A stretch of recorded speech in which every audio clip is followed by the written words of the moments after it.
Assalamualaikum warahmatullahi wabarakatuh. Salam semangat buat kalian yang sedang persiapan menghadapi UTBK SBMPTN 2022. Bersama dengan Kak Ridwan, kali ini kita akan membahas 3 soal masuk PTN di bab pemuaian dan perpindahan kalor, bagian yang pertama. Yuk, langsung aja kita ke soalnya. Soal yang pertama ini ada soal SBMPTN tahun 2013. Sebatang rel kereta api memiliki panjang 30 meter ketika suhunya 20 derajat Celcius. Untuk menguji sifat termal rel tersebut, maka dilakukan percobaan dengan menaikkan suhu menjadi 40 derajat. Suhunya kita naikkan jadi 40 derajat. Sehingga panjangnya menjadi 30,0075 meter. Jika rel diuji pada suhu min 10 derajat Celcius, maka panjangnya menjadi berapa meter? Oke. Jadi ini kita lihat soalnya terkait dengan pemuaian panjang ya. Pemuaian panjang itu rumusnya ada 2 penulisannya ya. Yang pertama itu bisa kita menggunakan rumus ini. Delta L sama dengan L1.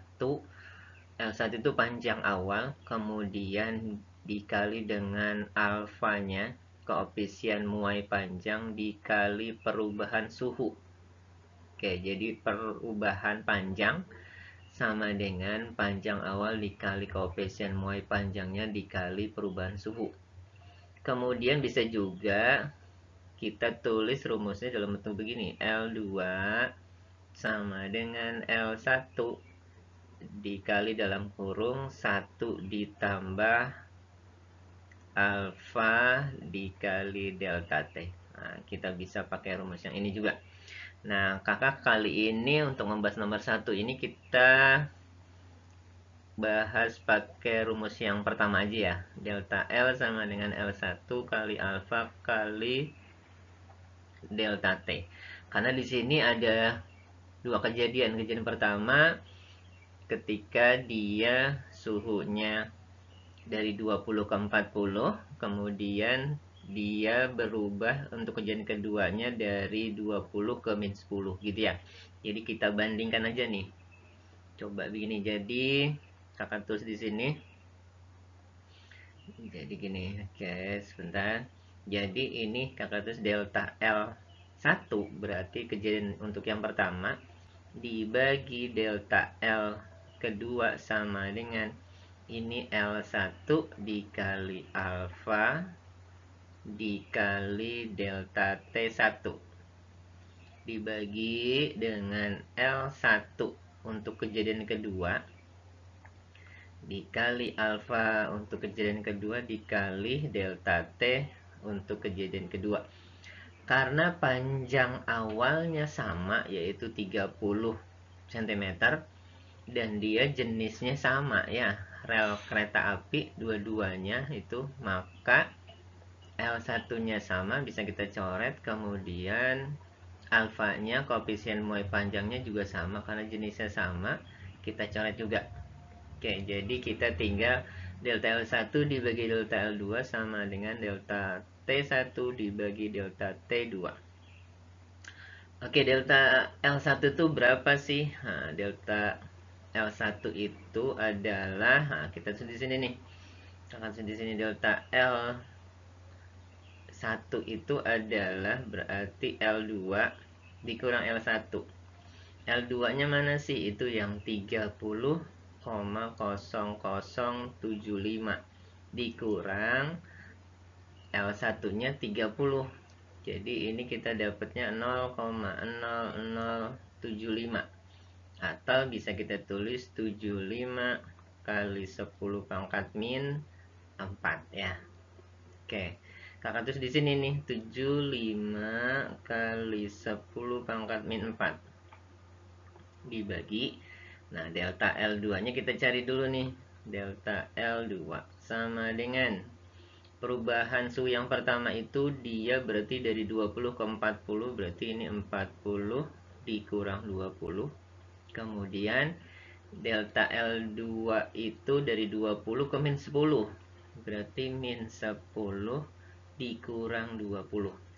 Oke, berarti ini jadinya kita tulis yang ini 75 masih sama, 75 kali 10 pangkat min 4 per delta L2 sama dengan ini 20 dibagi ini hasilnya min 30. Oke, nolnya bisa kita coret. Oke, kemudian kakak pindah sini. Min 3 nya kali 75 ke sana ya. Kali 75 berarti ini kakak tulis jadinya, kemudian 2 nya dikali delta L2. Jadi kalau kakak langsung ini jadinya delta L2 itu sama dengan jadinya min 3 dikali 75 kali 10 pangkat min 4, oke, dibagi dengan 2. Oke, sama dengan berapa ini kalau kalian hitung dapatnya min 112,5 kali 10 pangkat min 4. Atau kita bisa tuh dalam bentuk desimal itu hasilnya min 0,01125 satuannya meter. Nah, yang ditanya itu adalah L2 ya. Nah, kita tahu tadi delta L itu secara umum rumusnya adalah L2 dikurang L1. Ini hasilnya min ya, min 0,01125 sama dengan L2 dikurang L1-nya sama ya 30. Ini 30, panjang awalnya 30. Maka L2-nya sama dengan berapa? Berarti 30 dikurang 0,01125. Hasilnya berapa nih? Kalian nanti dapat hitungannya 29,98875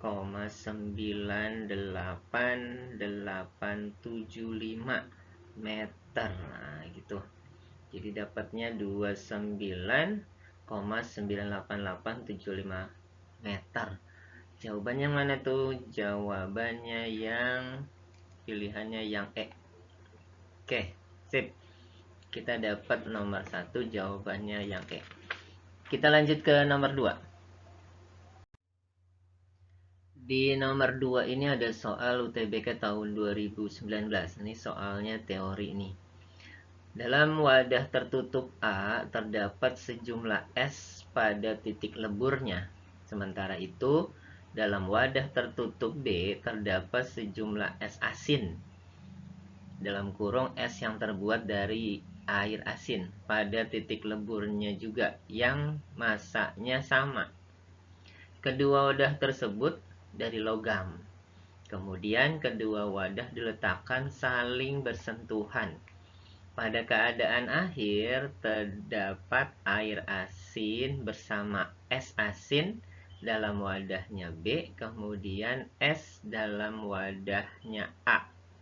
Karena apa? Nah, karena apa pilihannya B, C, D, E. Oke. Kalau kita gambarkan ilustrasinya, ini keadaan awal nih misalnya.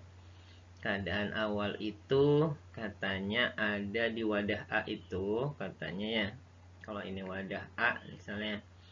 Kemudian ini ada wadah B. Kalau wadah A itu ada S. Nah, S tapi dari air yang biasa ya. Air yang biasa tuh air tawar ya, berarti tawar. Kemudian kalau yang B itu adalah es dari air asin, es asin gitu ya tulisannya di sini. Itu keadaan awal. Nah, kemudian pada keadaan akhirnya saat dia disentuhkan ya. Jadi wadahnya itu dari logam dua-duanya, kalau didempetkan, disentuhkan itu kakak gambar kurang lebih gini nih. Ini wadah A, ini wadah B. Ternyata di wadah itu keadaan akhirnya dia masih ada S-nya. Artinya S-nya masih tetap es tawarnya. Oke, es tawarnya kemudian tapi di wadahnya B ini terdapat air asin bersama es asin. Berarti di sini ada es asin di sini, kemudian ada air asin. Berarti ada es yang tadinya beku akhirnya jadi nggak tahu berapa bagian itu jadi air. Jadi dia ada yang mencair ya. Nah ini itu karena apa? Oke, secara teorinya gini konsepnya, kita harus tahu pengertian dari misalnya di sini yang kita butuhkan itu kan ada di sini kalor kalor lebur nih misalnya. Dia kan ada proses melebur ya. Kalor lebur. Kalor lebur. Kalor lebur itu apa sih? Kalor lebur adalah kalor yang diperlukan untuk mengubah 1 kilogram benda dari wujud padat menjadi cair. Ya, itu dipahaminya begitu ya. Kalor lebur adalah kalor yang dibutuhkan untuk mengubah 1 kilogram benda dari wujud padat menjadi cair. Itu kalor lebur. Kemudian ada konsep lagi titik lebur.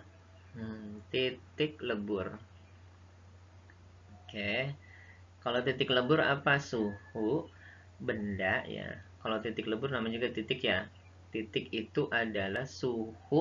Titik lebur adalah suhu benda pada saat berubah dari padat ke cair. Nah, diingat ya.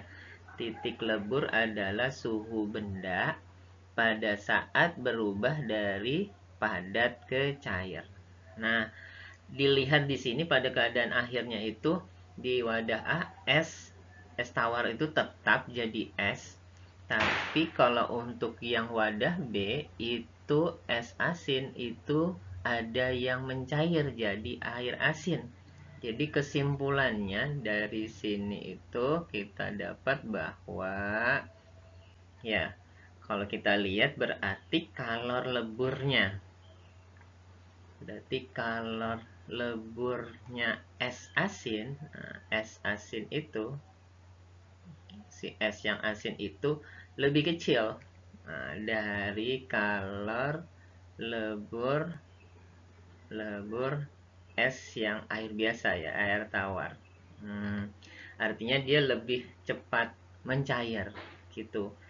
Dan kita bisa lihat juga dari kejadian akhir itu bahwa titik lebur dari es asin itu juga lebih kecil dari lebur titik lebur es dari es tawar.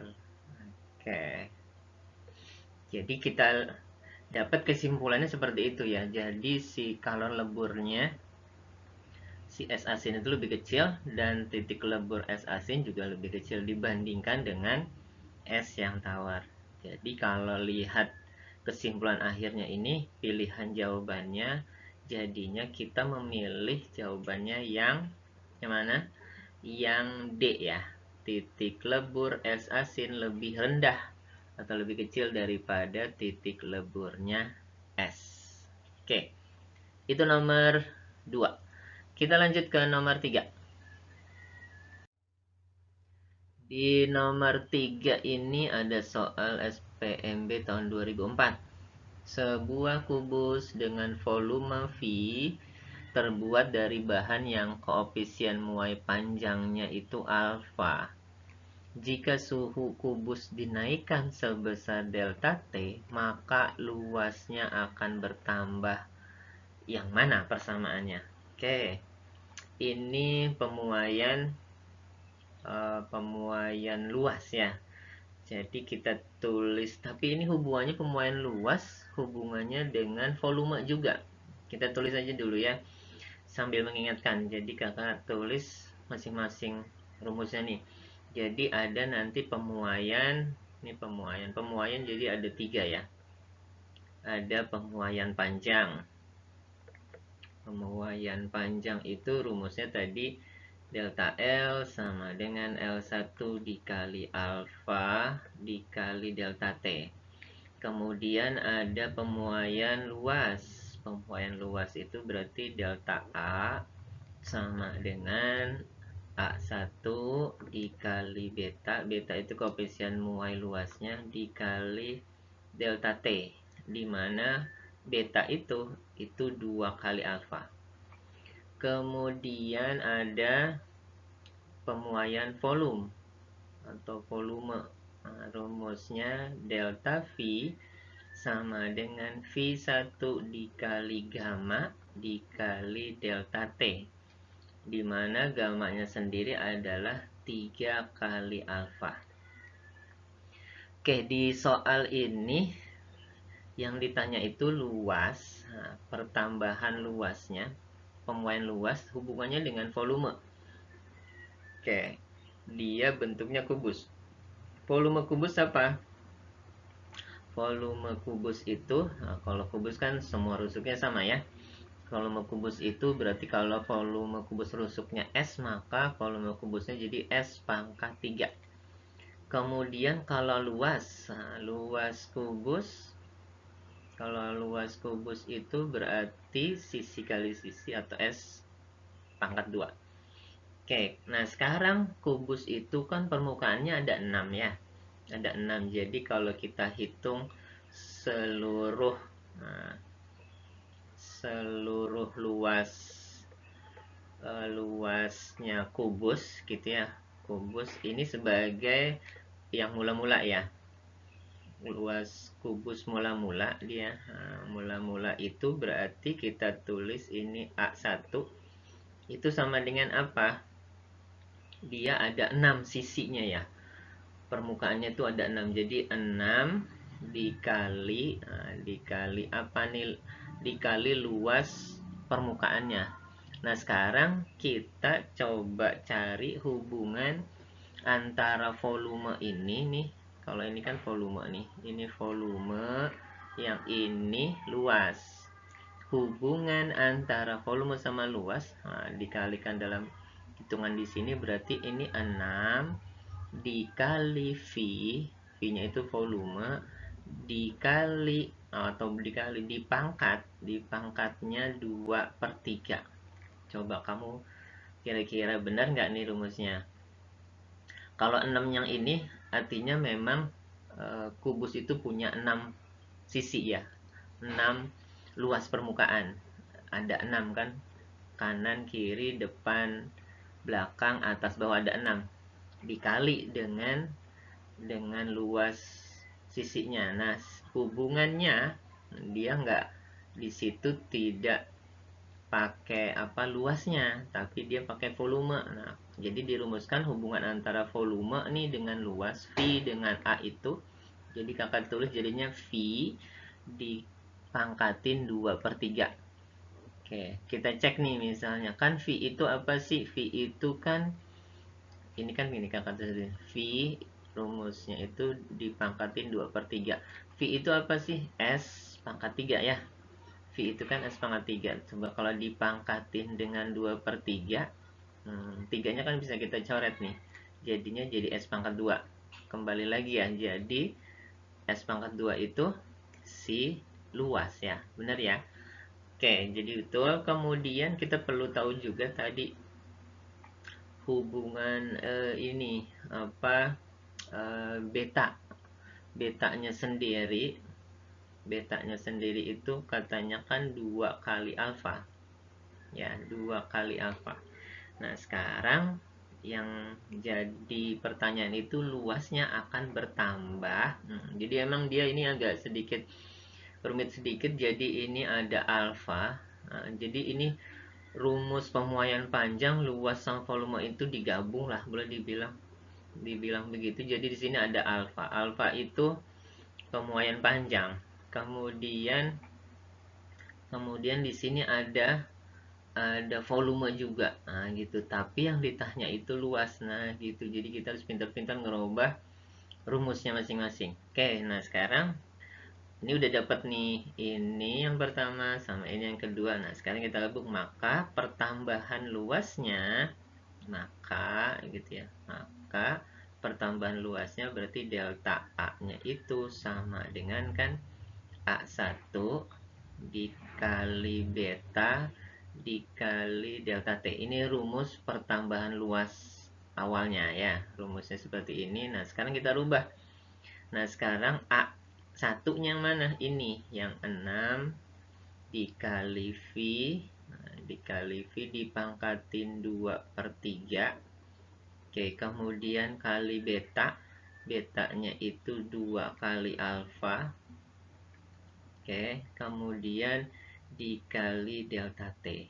Nah, kalau kita sederhanakan jadinya ini 6 kali 2 berarti 12. Jadi 12 alfa dikali V pangkat 2/3 dikali delta T. Oke, ini hasil akhirnya. Jadi pertambahan luasnya jadinya 12 alfa dikali volume pangkat 2/3 dikali perubahan suhunya. Kalau kita dapat hasilnya ini pilihannya yang E nih. Oke, sip. Kita dapat ya. Alhamdulillah kita sudah menyelesaikan 3 soal-soal masuk PTN di bab pemuaian dan perpindahan kalor bagian pertama. Mudah-mudahan kalian bisa pahami. Jika belum paham, kalian bisa tonton ulang lagi videonya. Mohon channel ini bisa kalian like, subscribe, dan share ke teman-teman kalian jika bermanfaat dalam membantu persiapan belajar kalian khususnya di pelajaran fisika. Semoga kakak doakan kalian bisa diterima di PTN favorit yang diinginkan. Salam sukses buat kalian semuanya. Terima kasih. Assalamualaikum warahmatullahi wabarakatuh.